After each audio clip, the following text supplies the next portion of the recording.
Welcome to the Move to ATX. Silicon Valley is a state of mind session for South by Southwest Online 2021.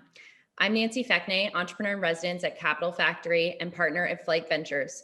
Today, I'll be speaking with Jim Breyer, the founder and CEO of Breyer Capital. Jim, it's great to have you here today. Oh, it's just a pleasure, Nancy. Thank you. Can you quickly tell us the story about the time that you tried to get Mark Zuckerberg drunk? I'll tell you about the first time we went out and potentially had drinks together. Okay. And, again, this is one of the joys of venture capital and investing with entrepreneurs and loving what entrepreneurs do. And so with Mark, it goes back to 2005. And I first met Mark in early April of 2005 in Palo Alto, California. He had just moved. A couple of people referred him to me. And we spent a Monday going through the business, sent him a message. The next day, we got together again. And then I said, how about grabbing a dinner at a restaurant in Woodside, California, called the Village Pub.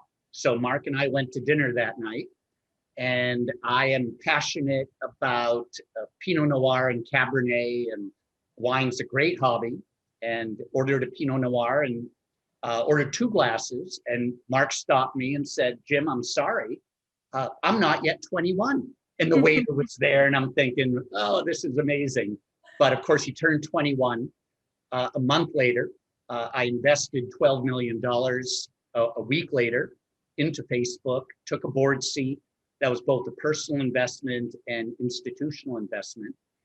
And Mark has just been one of course, the great friends, entrepreneurs that I've worked with. It's just been a joy, but we laugh a lot about a number of times together. And one was that first dinner when, yes, he was not yet 21. Well, thank you for sharing that. I thought that would be a fun little icebreaker. Absolutely. We are all so excited to have you here in Austin. What prompted you to choose Austin as Breyer Capital's second home? Well, it was a labor of love. I've been coming to Austin for many years, made some investments in the late 1990s, which we sold very effectively. So started coming to Austin back then. And the great thing is in 2008, Michael Dell, when he came back to Dell, asked me to join. We have been good friends, and Michael asked me to join the Dell board. And so for 6 years, 4 times a year, I came to Austin for Dell board meetings and offsites, and just fell in love with the city.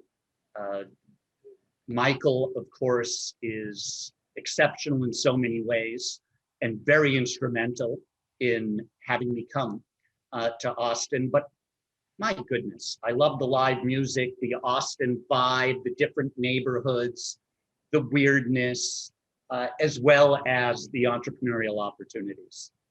Everything from food trucks to food entrepreneurs to Texas Hill Country. So a couple of years ago, as I was thinking, what should the second office in the US be of Breyer Capital, I came to a very quick conclusion that I wanted to make Austin my home and build Breyer Capital in Austin, keep very deep roots in Silicon Valley, which is not going away anytime soon, despite what we might read. But it was everything from the entrepreneurial spirit, I think the wondrous innovation that's occurring in MD Anderson in Houston, Dell Medical School, UT Austin as an anchor, as a great university in the town, and a lot of friends who were locals who said, please come. The welcoming spirit that I continue to see that was and is Austin. And so it's been just a wonderful experience. I've made 12 or so investments thus far in Austin, spend a lot of time at Dell with Michael and his team, as well as a number of the other larger companies, many of which are moving from Silicon Valley to Austin. And so no surprise with the Facebook and Google towers going up, Apple, Tesla, most recently, some of the Oracle announcements and plenty of others still to come. I'm just a really big fan of trying to maintain what is great about Austin, but at the same time understand just the nature of entrepreneurship and the potential great opportunities that the Austin area and Texas in general we'll see over the next decade. I'd love to hear you say that, as I'm also a recent transplant, so I'm really excited for what's to come. Really curious on what your thoughts are on what does the future of VC and entrepreneurship look like here in Austin, using maybe a comparable to Silicon Valley, or do you think it doesn't really compare? Well, I think Silicon Valley, even globally, when I travel to Beijing or do last year Zoom meetings, whether it's Beijing, Bangalore, Boston, London, big entrepreneurial centers outside the US, there's a magic to Silicon Valley. And again, if we think through the BAT stocks in China and we look at the FANG stocks, however we define those, Silicon Valley is unique in so many ways. And there's innovation, there's experimentation, and of course you have a couple of the great universities, Stanford and Berkeley, that have fueled so much of it. So there's no place in the world, in my opinion, from a startup standpoint and entrepreneurial standpoint, like Silicon Valley. But within certain markets and disciplines, it's just really exciting to see what Austin is becoming. So it's a much smaller community, of course, but just as exciting in terms of potential breakthroughs, the entrepreneurial quality, entrepreneurs and venture capitalists, it's welcoming and we love working together. And Silicon Valley, I'm fortunate, my goodness, there have been probably a half dozen to a dozen deals I've personally done with Doug Leone at Sequoia Capital over the years. And we fight like crazy in the morning to win a deal. Sequoia's pretty good, Doug's pretty good. And in the afternoon, we'd be on a board together, working, the two of us, to help hire a CEO, product development. And it's that spirit that I think is so wonderful about venture capital and entrepreneurship. We're all in it together. It's not winner take all. And I think Austin has a tremendous sense of culture relative to being welcoming, getting smart people around the table, and feeling it's win-win. When I step back and I think, people ask me to contrast it with other industries, there are a lot of industries we all know where it's winner take all, or a fundamental view that it's winner take all, but that's not what entrepreneurship in the venture capital business is. Yeah, absolutely. And on the note about Silicon Valley, I know that previously you and I were talking about some of the things that we could do here in Austin, perhaps to get them right, kind of get ahead of the things that we got wrong in Silicon Valley. Could you share with everyone a little bit about that? I know you mentioned your friend Sheryl Sandberg, and females on boards as one of them. Well, going back to the Mark Zuckerberg story, again, as venture capitalists, when I step back, we think about making 3 or 4 really important decisions in a company's lifetime. One, the first investment that we make, obviously, and backing the right entrepreneurs. But then there tend to be 3 or 4 others that are as important, sometimes more important. And with Sheryl, we had done a very bad job in 2007 at launching an ad platform at Facebook called Beacon. All sorts of privacy issues. Everyone beat us up, rightfully so. But it was fortuitous because I had been asking Mark to strongly consider bringing on a chief operating officer. And it was that December of 2007 when he agreed. I remember the discussion. And we were really fortunate to identify Sheryl. And boy, Sheryl, even then, was a rock star. She was being promoted at Google very quickly. People loved working for her. And then one of the final interviews, I had Cheryl to my home in Woodside, California. We had a 4-hour lunch, discussed everything about Facebook, including diversity, adding women, adding professional management, but not sort of the classic adult supervision. And again, what Cheryl taught me then, as I reflect, we were interviewing some phenomenal, well-known CEO candidates who looked at the CEO, COO position at Facebook as a step where they could become the CEO. And in all those interviews, as we do as board members, I just said, it's not in the cards. Mark Zuckerberg, for as long as I know, will be our CEO.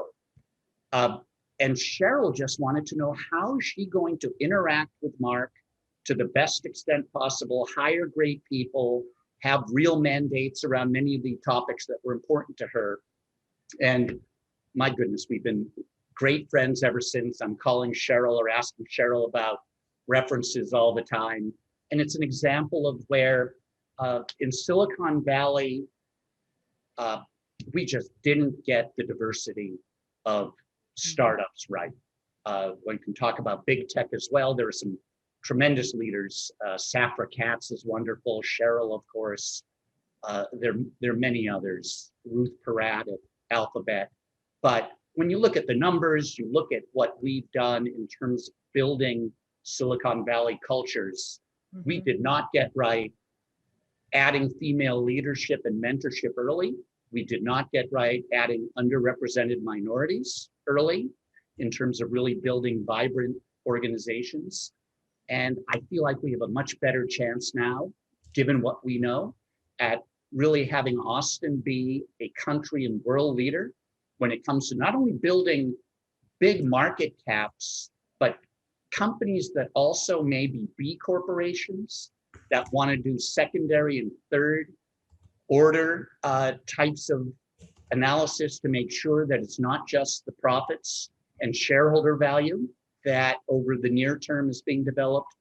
And I really do think we have the ability to make women leaders, female leaders, underrepresented minority leaders part of this next generation of true leadership within the Austin community and broadly within tech. I really hope so. I share that passion as well. Thank you for sharing that. So in terms of, this comparison, I'm going back to what Silicon Valley did wrong that we can maybe do right. And not necessarily just Silicon Valley, but generally the venture capital community. Yep. What differences are you seeing in Texas in terms of the startup scene? Do you see differences in terms of their makeup, or are they more scrappy, less, more or less innovative? What can you tell us about that comparison? And also curious, what percentage of your portfolio is Texas versus outside of Texas? To address the second question on portfolio, half the investments in the United States are Texas. We have some companies that have dual offices in Texas. We're seeing that increasingly, in particular, Dallas and Austin, where we have a couple really exciting companies like Bestow in financial services and insurance, where it's a Dallas and Austin set of teams.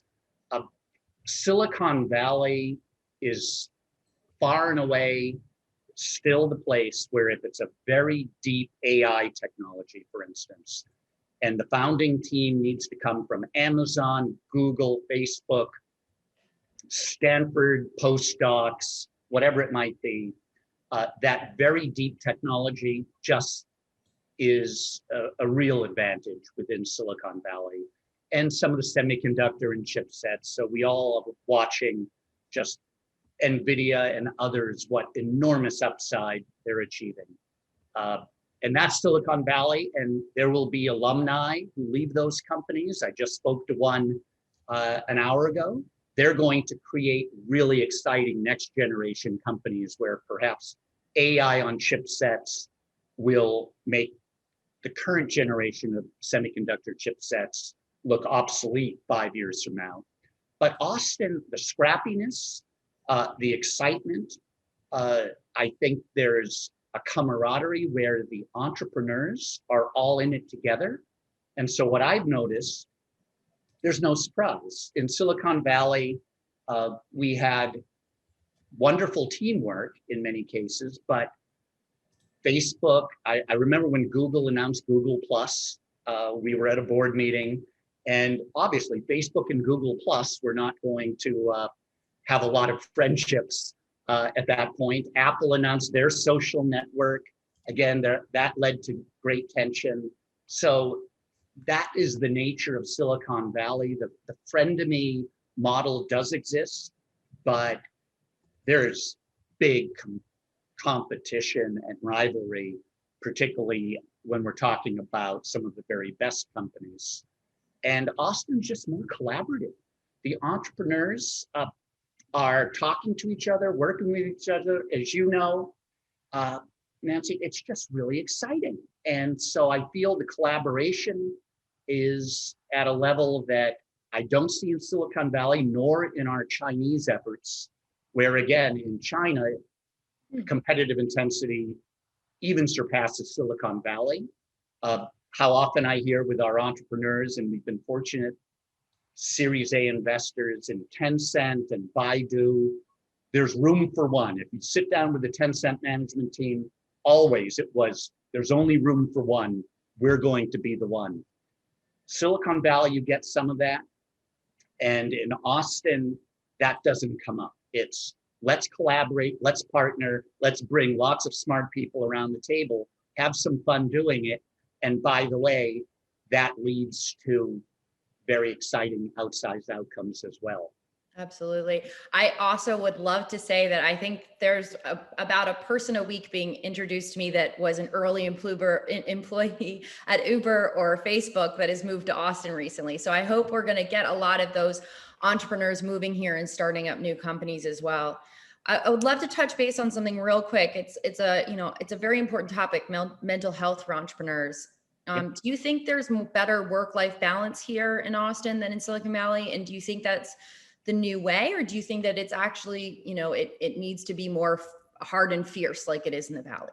No, I think there's a much better work-life balance. And I think we've also learned that over time, to sustain great companies, there has to be a very identifiable culture, which then can attract and grow the right individuals. And so, again, Reed Hastings, just a hero and friend, if one reads his book. Netflix is a very, very tightly defined culture. And that is what is part of the secret sauce of Netflix. An identifiable culture where people know if they're going to sign up, this is the way it is. You're expected to perform extraordinarily well, but the idea of then the traditional 3 weeks of vacation, all of that changes with remote work, work at home. I think we'll continue to see challenges relative to work-life balance, because as we know, when you're on a very tight product plan or you're on a very tight go-to-market plan, there's a lot of intensity, and a lot of the best entrepreneurs are super intense. But I think as a lot of the best entrepreneurs have families and their children are growing up, there is a better appreciation for work-life balance. And I think Austin just has that in a way that is, I think, really positive. And it's not like people don't work super, super hard. It's just that there are a lot of other things that are important in terms of the cultures that are built. It's a work hard, play hard mentality. Absolutely. Work smart, not long hours, right? Let's switch gears a little bit and talk more about your investments. Can you share with the audience quickly, just maybe bullets, as I know you have a lot, what your investment thesis is? Well, there are 4 or 5 that we're constantly, and I'm personally constantly testing, retesting every couple days, every week. So I just want to come back to the mental health issue. Because it was hard not to notice 4 or 5 years ago that there was real job stress within Silicon Valley with the growth, the intensity. And so one of the hypotheses was, boy, how are we going to start to use technology in general ways to really make a difference in mental health? And so there are two investments that were very much part of that. One was a company called Lyra Health in San Mateo. Our former CFO at Facebook, David Ebersman, was the founder. Lyra Health now has a market cap privately of over $2 billion. And they sell mental health programs to corporations to help with, again, mental health within Google and Facebook and Amazon and many of their customers. And it came out of the experience that we all saw at Google and Facebook and elsewhere, where stress was a real issue, not only for the employees, of course, but for their partners, the kids, and all that took place. And then I've been a long-term passionate meditator.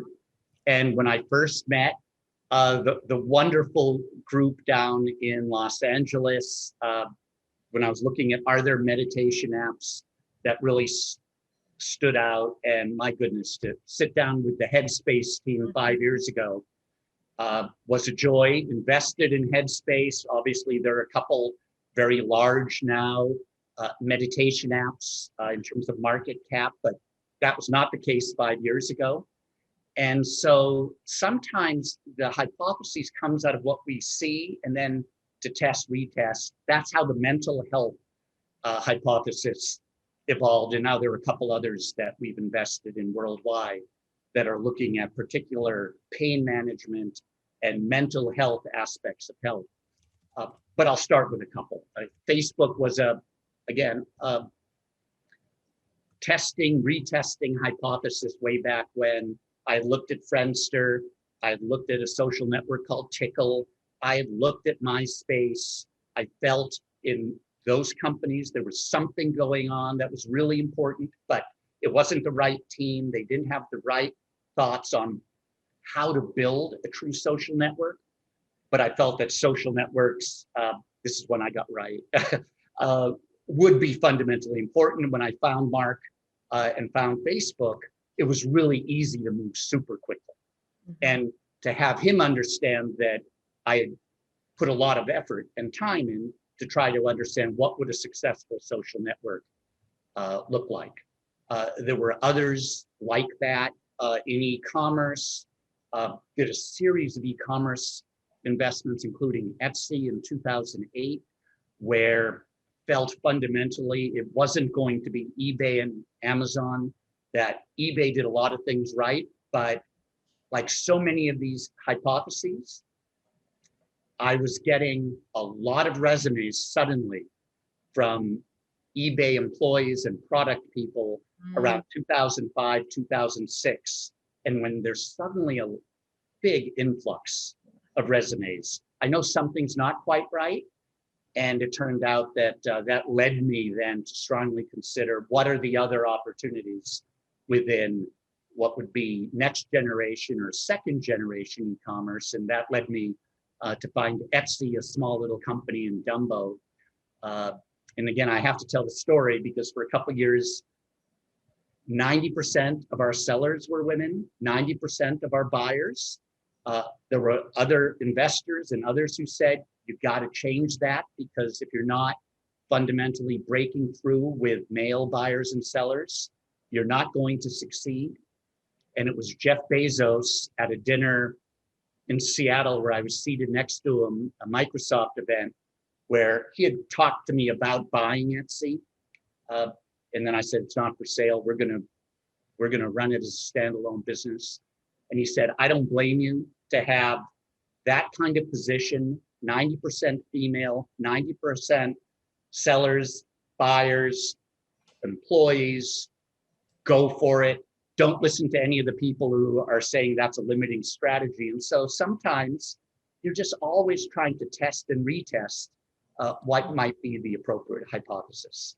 Yeah. One which Nancy, is very near and dear to my heart is where machine learning and AI intersect medicine, cancer. I have 4 or 5 investments currently, including spin-outs out of Memorial Sloan Kettering, which is called Page AI, Right. a spin-out out of UCSF called Soli, which again is a fabulous medical team that's spinning out, has incredible intellectual property, but UCSF or Memorial Sloan Kettering or Harvard, MD Anderson, they won't attract the very best and brightest 28 to 32-year-olds who have worked at Google and Facebook.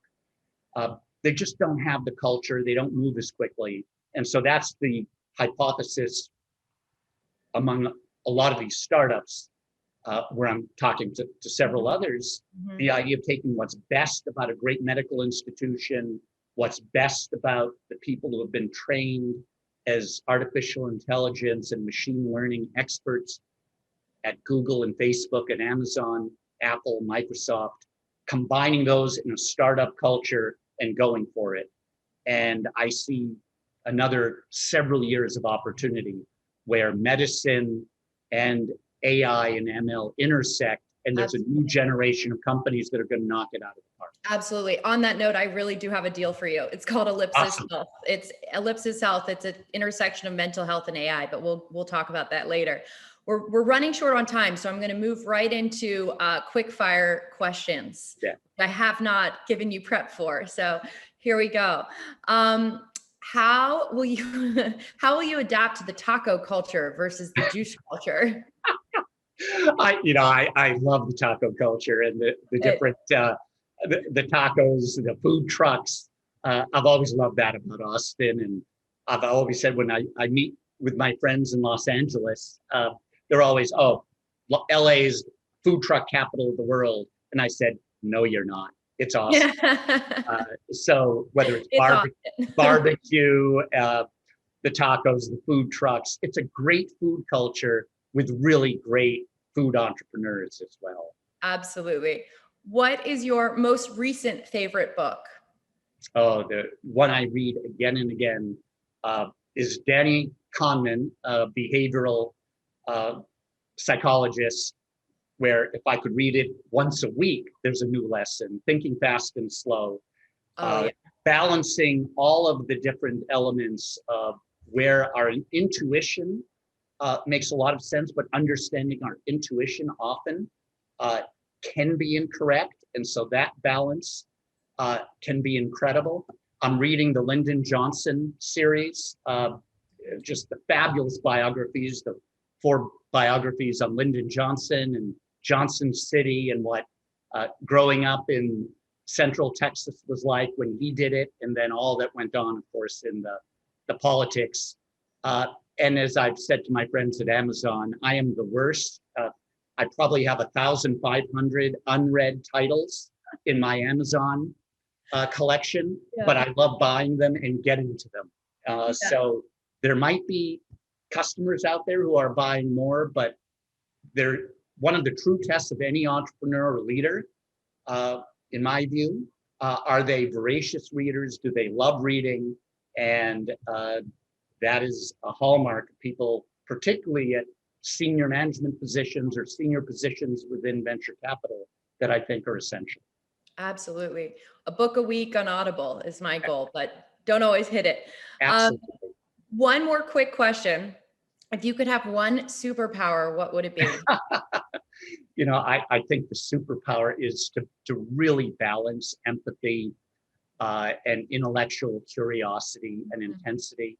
And so, my goodness, once upon a time, I invested in Marvel, 2005, joined the board, have incredible stories. I'm happy to chat with anyone about them, what it was like in those days.